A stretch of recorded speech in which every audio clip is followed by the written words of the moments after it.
글을 직접 쓰지 않고 기술적으로 수익을 내고 싶은 분들은 이 영상을 보지 않으셔도 되고요. 글 100개만 써서 누구나 100만원 수익을 낼 수 있다면 누구나 하겠죠. 요즘 너무 애드센스 수익에만 매몰되어 있는 분들이 많은 것 같아서 제가 작년 3월 유튜브 첫 번째 영상에서 1년의 성장 과정을 보여드렸던 것처럼 블로그 운영, 검색 노출의 전체적인 프로세스를 이해하고 있으면 2024년에 티스토리 블로그를 처음 시작해도 가능성이 있다는 걸 보여드리려고 합니다. 안녕하세요, 아레나입니다. 올해 6월에 티스토리를 새로 만들어서 처음부터 성장시키는 과정을 보여드린다고 영상에서 말씀드렸는데요. 이제 4달 정도 되었고 글은 100개를 조금 넘었습니다. 오늘은 구글, 네이버에 상위 노출이 되는 블로그의 성장 과정을 자세히 보여드릴 텐데요. 기술적인 방식으로 블로그를 운영하면 애드센스 수익을 상대적으로 빨리 얻을 수도 있지만 꾸준히 지속되기 어렵다는 단점이 있습니다. 블로그로 애드센스 수익을 내는 단계에서 다음 단계로 확장하려면 외부 요인에 의존하기보다는 내 블로그 자체의 힘을 키워야 하는데요. 글을 직접 쓰면서 블로그를 성장시켜서 검색 유입이 늘어나면 애드센스뿐만 아니라 수익을 다각화할 수 있습니다. 지금까지 유튜브로 수익보다는 여러 가지 데이터를 보여드리면서 블로그의 성장 과정을 보여드려 왔지만 저도 다음 단계로 나아가려면 단순히 데이터만 보여드리는 게 아니라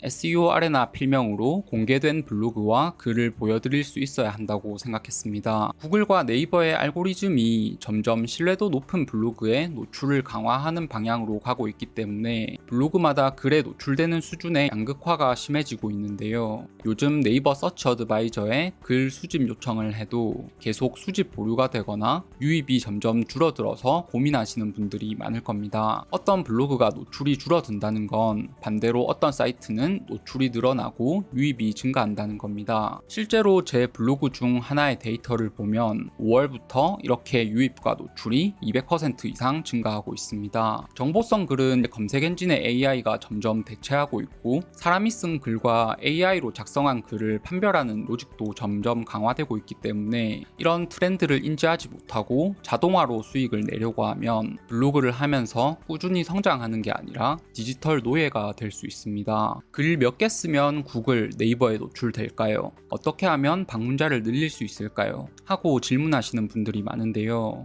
블로그에 글이 100개 정도면 그렇게 적은 건 아니죠. 물론 글 100개 정도의 단계에서는 이제 신뢰도를 조금씩 쌓아가는 단계이기 때문에 구글, 네이버 유입이 폭발적으로 늘어나진 않을 수 있지만 정상적으로 글을 쌓아 나가면 조금씩 상위 노출이 되면서 우상향하는 패턴을 볼 수 있습니다. 새로 만든 블로그는 처음에는 당연히 성장 속도가 느립니다. 하지만 조금씩 노출이 늘어나고 유입도 늘어나고 있고 시간이 지날수록 조금씩 검색 순위가 높아지면 유입이 늘어나는 속도가 빨라질 거고요. 네이버는 저도 5월 중순까지는 아예 노출이 되지 않았습니다. 계속 수집 보류가 되다가 네이버가 믿을 만한 사이트라고 평가하기 시작하면 이렇게 한 번에 수집이 되는데요. 이렇게 네이버가 신뢰할 만한 사이트로 인지하기 시작하면 이후로 점점 노출이 증가하면서 유입이 많아지죠. 저도 새로 만든 블로그는 네이버 노출까지 3달이 걸렸는데요. 묵묵히 글을 쌓아 나가는 시간이 필요한데 이 시기를 버티지 못하고 이슈형 블로그로 돌아서는 분들도 많습니다. 새로 만든 티스토리 블로그에 글을 100개 정도만 써도 상대적으로 경쟁도가 높은 분야에서도 충분히 구글, 네이버에서 상위 노출이 되고 수익도 다각화할 수 있다는 걸 직접 보여드리겠습니다. 첫 번째로 다들 알고 계시는 애드센스 광고 수익입니다. 대출, 금융 같은 고단가 분야로만 애드센스 수익을 낼 수 있다고 생각하시는 분들이 많은데 클릭 한 번에 상대적으로 수익이 높은 키워드만 찾아서 쫓아다니면 블로그를 하는 게 취미로 하는 부업이 아니라 숙제가 되고 억지로 하게 됩니다. 당연히 재미가 없고 오래 지속할 수가 없죠. 평균 이상의 클릭당 광고 수익, CPC를 내는 건 물론 대단한 거지만 기술적으로 외부 유입이나 유료 광고를 하지 않으면 상대적으로 광고 단가가 높은 키워드 분야에서는 트래픽을 얻는 게 쉽지 않습니다. 돈이 되는 만큼 경쟁이 치열하고 이 분야를 전문적으로 다루는 분들과 경쟁을 해야 되기 때문이죠. 그래서 내가 경험해봤거나 잘하는 분야로 글을 써서 블로그의 신뢰도를 높이고 트래픽을 많이 얻을 수 있다면 평균적인 광고 단가 수익으로도 충분히 수익을 낼 수 있습니다. 첫 번째 예시를 보여드리면 올해 여름에 파리 올림픽이 있죠. 올림픽도 있고 코로나도 끝났다 보니 아무래도 유럽 여행이나 프랑스 파리 여행에 대한 수요도 많은 편입니다. 유럽 여행을 가려면 아무래도 항공편을 먼저 알아보죠. 가격 차이가 크기 때문에 직항이나 경유 항공편을 고민하시는 분들도 많을 겁니다. 구글에 파리 직항 경유 가격 비교 검색해 보시면 이 영상을 보는 시점에 따라서 차이가 있겠지만 2주일 전에 제가 쓴 글이 나름 상위권에 노출되고 있죠. 보통 이렇게 검색해 보고 유명한 사이트들이 상단에 많이 노출되고 있으면 질에 겁을 먹고 포기하시는 분들도 많습니다. 대부분 상단에는 여행사 사이트들이 많은데요. 스폰서를 달고 있는 유료 광고가 아니면 1등까지는 아니지만 블로그를 잘 키워냈을 때 나름 순위권으로 올라올 수 있다는 거죠. 들어가 보면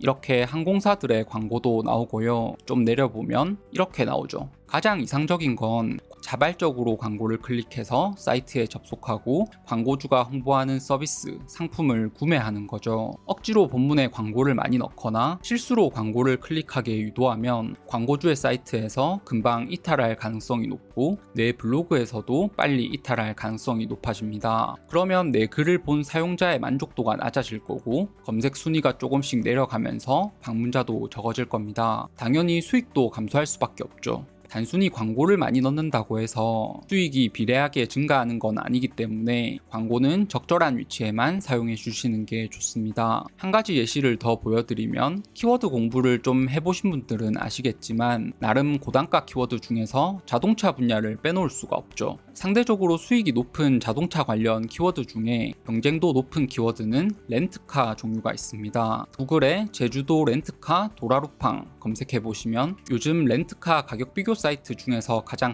핫한 도라루팡 사이트가 나옵니다. 스폰서도 쭉 붙어있죠. 이 키워드에 돈을 쓰는 광고주들이 많다는 얘기입니다. 조금 내려보면 2주 전에 제가 쓴 글이 노출되고 있죠. 들어가 보시면 이렇게 도라루팡 광고가 나옵니다. 글과 관련된 광고가 나오는 경우는 상대적으로 방문자 수 대비 애드센스 수익이 높은 편인데요. 억지로 광고 클릭을 유도하지 않아도 되기 때문입니다. 아마 이미 이렇게 자동차, 렌트카 관련 키워드로 글을 써보신 분들이 많을 텐데요. 키워드 아무리 잘 분석해도 문제는 내 글이 상위 노출이 되지 않기 때문에 방문자도 없고 수익이 안 나는 분들도 많을 겁니다. 단편적으로 돈이 되는 키워드만 공부해봤자 실전에 적용이 안 된다는 거죠. 좀 더 내려보면 여러분은 이게 애드센스 광고라는 걸 인지하고 있는 상태에서 보기 때문에 저기 광고가 있구나 하겠지만 일반 사람들이 보기에는 글과 관련된 적절한 나에게 필요한 내용이 들어있는 거죠. 이런 식으로 독자에게도 도움이 되는 방식으로 광고를 사용하고 독자가 자발적으로 광고를 눌러야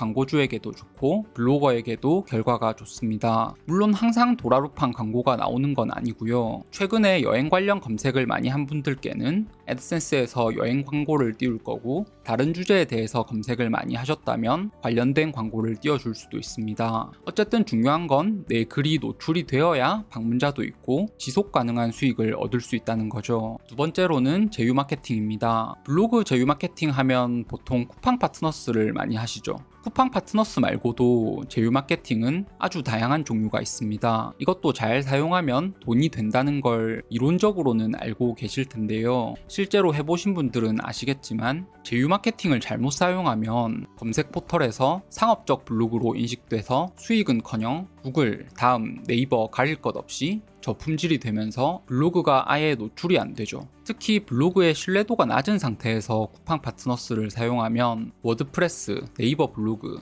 티스토리 어떤 블로그라도 노출의 제한을 받습니다. 구글 SEO의 최신 질문과 답변 내용을 보면 제휴 마케팅 관련 질문이 워낙 많아서 담당자가 별도로 답변을 주기도 했는데요. 글에 제휴 마케팅을 넣는 그 자체가 저품질이 되는 요인이 아니라는 거죠. 광고에 치우친 상업적인 블로그가 아니라면 상위 노출에 전혀 문제가 안 된다는 겁니다. 실전 예시를 보는 게 좋겠죠. 구글에 도쿄 디즈니랜드 싸게, 티켓 싸게 이런 키워드로 대충 검색해 보시면 제가 3달 전쯤에 쓴 글이 나오는데요. 순위는 조금씩 바뀔 수 있지만 제 글이 나름 상위권에 나오고 있죠. 도쿄에 있는 디즈니랜드 입장권에 관한 글입니다. 들어가서 좀 내려보면 이렇게 반응형으로 디즈니 티켓 관련 여행사 제휴 마케팅이 들어가 있죠. 들어가 보면 클룩이라는 여행사 페이지로 연결됩니다. 클룩은 전 세계적인 여행사고요. 제휴 마케팅뿐만 아니라 애드센스 유료 광고도 많이 진행하고 있습니다. 이 클룩 제휴 마케팅도 쿠팡 파트너스처럼 실제로 구매 전환이 일어나면 링크를 제공한 블로거가 수익을 공유받는 방식인데요. 클룩에서 광고 마케팅비로 블로거에게 수익을 공유하는 방식입니다. 제휴 수익은 일부 항목의 2%, 보통 5%를 공유받는데요. 10만원치 구매가 발생하면 5%, 5,000원을 공유받을 수 있다는 거죠. 지난 시간에 말씀드린 것과 마찬가지로 새 창으로 띄웠기 때문에 다시 블로그로 돌아가면 이렇게 전면 광고도 나옵니다.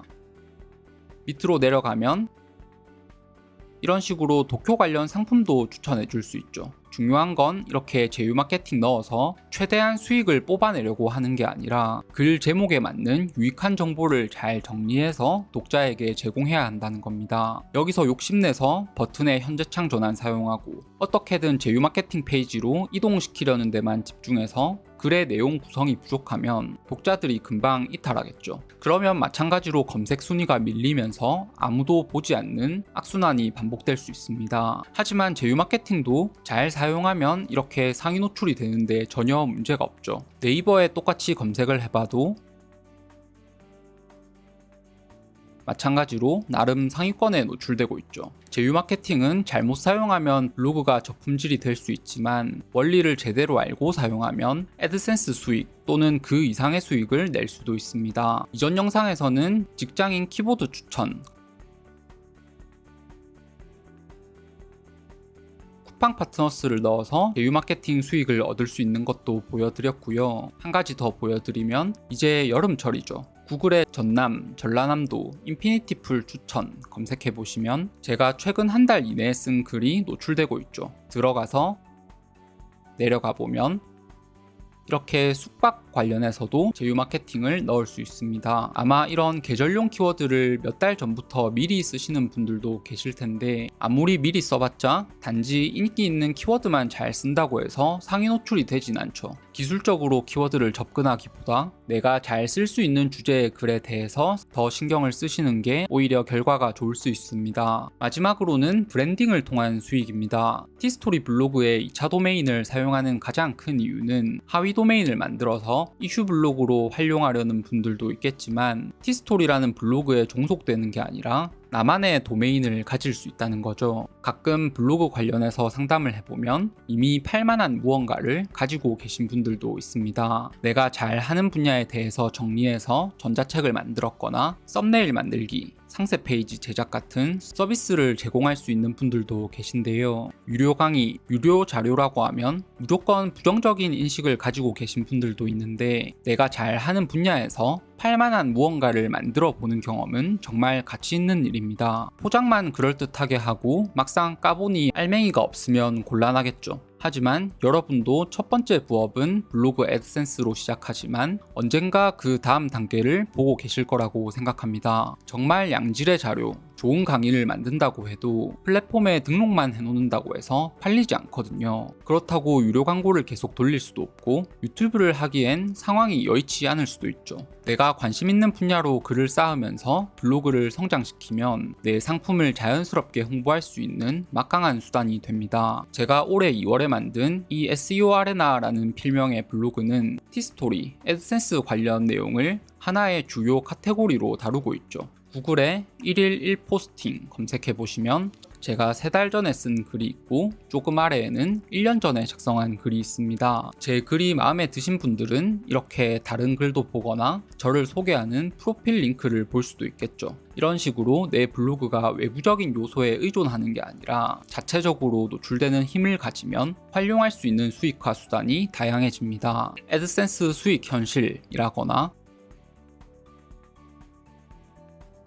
애드센스 월 100만원 수익 이런 티스토리 블로그와 관련된 키워드로 이것저것 검색해 보시면 제 글을 많이 볼 수 있습니다. 수익화 방법이 다양해지면 여유를 가지고 주체적으로 블로그를 운영할 수 있죠. 애드센스 수익에만 매몰되어 있으면 계속해서 광고 수익을 높이는 데만 집중하게 되고, 그러면 블로그의 구성이 점점 상업적으로 바뀌게 됩니다. 요즘은 유튜브로 볼 수 있는 무료 영상도 아주 많죠. 2000자, 3000자 이상의 양질의 글을 써야 한다. 특정 주제, 전문 블로그를 운영해야 상위 노출이 잘 된다. 여러 주제를 다루는 잡블로그는 구글 노출에 불리하다. 글 제목 이렇게 쓰면 좋다. 황금 키워드는 이렇게 찾을 수 있다. 그럴듯해 보이는 정보는 정말 많은데요. 들을 때는 뭔가 잘 될 것 같은데 막상 내 블로그에 변화는 없죠. 블로그 SEO의 전체 프로세스에 대해서 이해도가 낮은 상태에서 단편적인 키워드만 분석해서는 블로그 성장도 어렵고 노출이 되지 않습니다. 글을 100개나 썼는데 구글, 네이버 유입이 아예 없거나 정체되어 있다면 블로그에 글을 쓰는 방식에 문제가 있다는 거죠. 100개를 써도 반응이 없다면 같은 방식으로 500개, 1000개를 써도 반응이 없을 가능성이 높습니다. 양질의 글이라는 건 단순히 글자 수가 많은 게 아닙니다. 제가 오늘 보여드린 글 중에서는 1000자가 안 되어도 상위 노출이 잘 되고요. 일부러 이 예시 블로그에서는 여러 가지 카테고리, 다양한 주제의 글을 보여드리고 있죠. 내가 잘 모르는 주제에 대해서 무분별하게 키워드 검색량이 높은 주제만 쓰게 되면 그게 잡블로그가 되고 저품질이 될 가능성이 높지만, 내가 꾸준히 기록할 수 있는 주제라면 하나의 블로그에 같이 쓰시는 게 훨씬 블로그 성장에 유리합니다. 블로그에 한 가지 주제로만 글을 써야 하고, 글을 쓸 때마다 억지로 2000자를 채워서 길게 써야 하면 블로그에 글을 쓰고 기록하는 게 취미가 되는 게 아니라 억지로 하는 숙제가 될 겁니다. 꾸준히 열심히 하는 것도 중요하지만 초보 단계에서는 아무래도 시행착오를 많이 겪죠. 혼자 해서 잘 안 되는데 같은 방식으로 혼자 계속 시도하는 것만큼 무모한 성실함은 없다는 말에 저도 동의하는 편인데요. 초보에서 빠르게 성장하는 분들은 특정 유명인의 말을 믿는 게 아니라 실제로 행동하는 사람의 경험을 믿습니다. 블로그나 글을 공개하지 않고 말로만 하면 누구나 쉽게 할 수 있죠. 아마 상위 노출이 잘 되는 블로그를 직접 본 적은 없어서 답답해 하시는 분들이 많으셨을 텐데요. 이 블로그는 어떻게 글을 구성해서 블로그의 신뢰도를 높이고 있는지, 수익화는 어떻게 연결하고 있는지 스스로 공부하고 벤치마킹을 해보셔도 좋습니다. 성과가 잘 나지 않을 때는 잘 되고 있는 사이트를 참고하는 게 도움이 되니까요. 좀 더 빠르게 성장하고 싶다면 블로그를 어떻게 처음부터 성장시키는지 원리에 대해서 자세히 배우고 내 방식에 맞게 글을 쓰면서 적용하시는 게 좋습니다. 요즘 네이버, 구글의 검색 로직이 강화되면서 어떤 블로그는 유입이 계속 감소하고 어떤 블로그는 유입이 증가하고 있는데요. 여러분의 블로그는 요즘 어떠신가요? 댓글로 의견 남겨주시면 저도 최대한 자세히 답변 드리겠습니다. 감사합니다.